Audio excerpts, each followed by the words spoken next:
Salut à tous, c'est Art of Kuro. Mais attends, on a enfin une bonne qualité audio et vidéo? Mais t'as raison, c'est génial. On a enfin un beau son.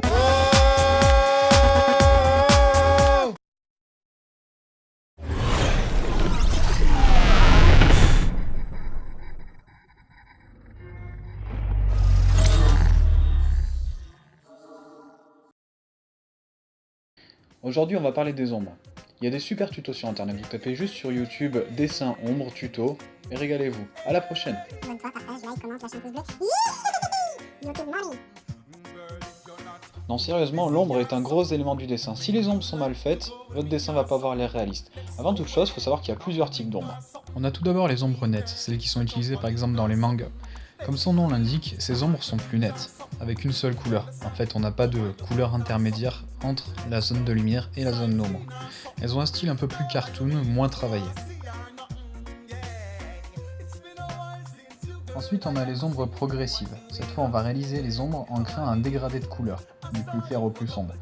Par exemple, pour le dessin digital, on utilisera l'outil doigt ou une brosse plus floue pour pouvoir étaler et flouter. Et pour un dessin au crayon, vous pourrez utiliser une estompe, un mouchoir ou votre doigt. Et une gomme pour les zones de lumière.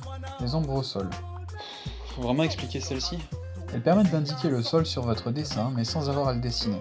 Il vous suffit simplement de dessiner une ombre arrondie projetée derrière le personnage. On a ensuite les ombres propres, c'est celles qui se trouvent sur le personnage. On en reparlera un petit peu plus tard, je vous laisse profiter un peu de ce speed drawing improvisé.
A l'opposé des ombres propres, on a les ombres portées. C'est celles que votre personnage va projeter sur le décor qui l'entoure. Pour ça, on va prendre un petit exemple. T'as une idée? Ouais, on va reprendre l'exemple que tu viens juste de traiter, on va reprendre Heisenberg et on va le mettre dans une situation aléatoire. Imaginons que Heisenberg soit dans une pizzeria et qu'il soit content de manger de la pizza. Tout le monde aime la pizza. On va avoir donc ces ombres du visage qui seront reportées sur la pizza. Ouais, effectivement, tu pouvais pas faire plus aléatoire comme situation. On peut aussi ajouter dans ce cas-ci les zones de réserve qui correspondent en fait aux zones de lumière. Une fois qu'on a trouvé ça, il va falloir choisir l'origine de votre lumière, donc lampe, feu, lampadaire, jour, etc. L'origine de la lumière, mais aussi la direction, la puissance, etc. On peut avoir plusieurs types d'éclairage. Tout d'abord, il y a la lumière ambiante. En fait, dans ce cas-là, la lumière est assez unie et on a peu d'éléments qui se trouvent dans l'ombre. On a aussi la lumière de 3/4, c'est le type de lumière le plus apprécié parce qu'elle est moins symétrique et quand on fait une erreur, ça se remarque moins. Elle permet de donner un aspect plus naturel au dessin.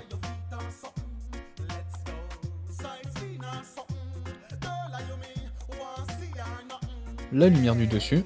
Quoi, pourquoi vous me fixez comme ça? C'est juste une lumière du dessus, c'est tout? La lumière de côté qui peut donner un effet double face si vous voulez.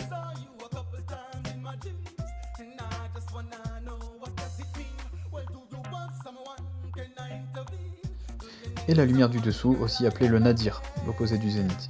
C'est super important de bien gérer sa lumière et de pas faire ça à la légère. Par exemple, on va prendre un cas pour illustrer ce que je viens de vous dire, bien que vous compreniez l'importance de la lumière. Prenez un modèle totalement au hasard, modèle qui d'ailleurs est plutôt charmant. Ah merci, je dois dire que toi aussi t'es plutôt mignon. Merci. Selon la lumière, et pour la même expression du visage, le dessin aura deux atmosphères très différentes. Dans le premier cas, avec une lumière ambiante, blanche, il paraîtra très accueillant, très sympa, mais si on lui met une lumière très faible qui l'éclaire par en dessous, il aura l'air méchant. Cette technique d'éclairer par en dessous est beaucoup utilisée notamment dans les films d'horreur. Alors, comment bien réaliser vos ombres? On a plusieurs techniques. Donc tout d'abord, pour assimiler les ombres, je vous conseille de faire un petit exercice. Faites le croquis de votre dessin et ensuite repérez-les sur le modèle. Et reportez-les sur votre dessin. Ça va vous permettre en fait, avec le temps, de comprendre comment elles fonctionnent et de savoir où les placer.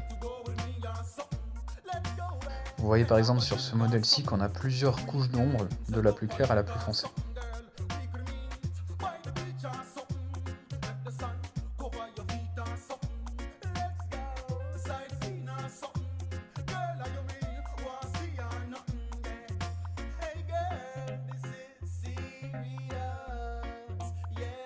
Je me répète, mais pour les techniques précédentes comme pour les techniques suivantes, c'est fondamental de comprendre d'où vient votre lumière. Si la lumière vient de derrière ou de devant le personnage, les ombres ne seront pas les mêmes. Ce qui introduit la technique suivante, la technique du 1/3, 2/3. Kuro, le roi des transitions. Merci. C'était ironique. Comment savoir les proportions des ombres? Si votre lumière se trouve devant le personnage, celui-ci sera éclairé aux 2/3 et 1/3 du personnage sera dans l'ombre, à peu près. Si la source lumineuse est derrière, c'est l'inverse. 2/3 du personnage ou plus est dans l'ombre et 1/3 dans la lumière, ou moins. C'est important de respecter à peu près cette proportion pour donner du réalisme au dessin, sauf dans le cas où vous dessinez un personnage devant un coucher de soleil ou un lever de soleil. Dans ces cas-là, les ombres seront allongées.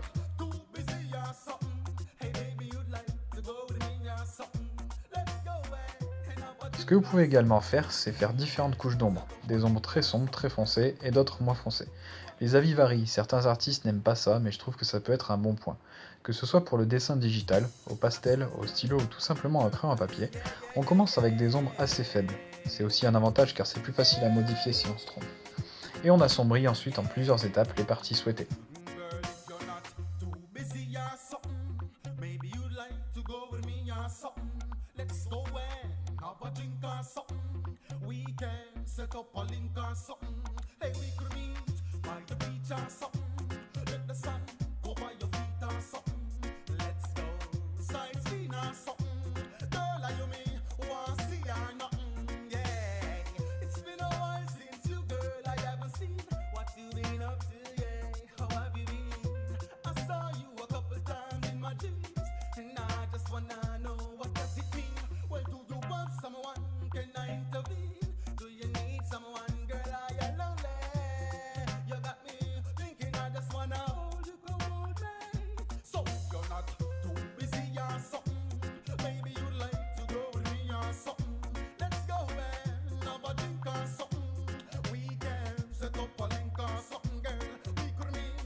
Au début, vous aurez de grandes chances de galérer et d'avoir des difficultés à placer les ombres, mais ne vous inquiétez pas, restez logique, ne surchargez pas trop et ça viendra très très vite, vous verrez des progrès très rapidement. Bon entraînement, ciao.